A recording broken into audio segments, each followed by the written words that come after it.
பெண்களுக்கு எத்தனையோ கனவுகள் இருக்கும். திருமணமான பெண்கள், திருமணமாகாத பெண்கள், இப்படி யாரா இருந்தாலும் இந்த வழிபாட்டை செஞ்சா அவங்க கனவுகள் நனவாகும்.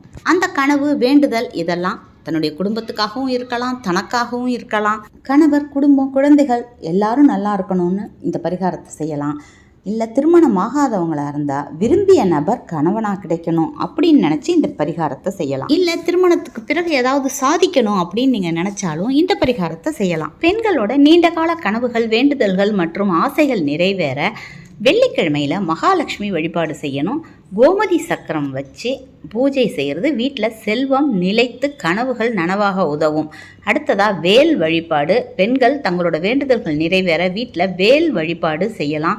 இது பெண்களின் கர்மாவை போக்கி குலத்தை காக்கும் அப்படின்னு நம்பப்படுது. அடுத்ததாக சொல்லப்படுறது பௌர்ணமி பூஜை. பௌர்ணமி நாளில் லலிதா சகஸ்ரநாமம் அப்படி இல்லைன்னா கனகதாரா சோஸ்திரம் பாராயணம் செய்கிறது சிறப்பு. குலதெய்வ வழிபாடு. உங்களுடைய கனவுகள் நிறைவேற தடைகள் இருந்துச்சுன்னா குலதெய்வத்தை முறையாக வழிபடுறது எல்லா தடைகளையும் நீக்கும். கடைசியாக மனதில் நினைத்த காரியங்கள் நிறைவேறணும்னா செவ்வாய்க்கிழமை மற்றும் வெள்ளிக்கிழமை நாளில் துர்க்கை அம்மன் அப்படி இல்லைன்னா காமாட்சி அம்மன் விளக்கு பூஜை செய்கிறது மனதில் நினைத்த காரியங்கள் நிறைவேற உதவும்.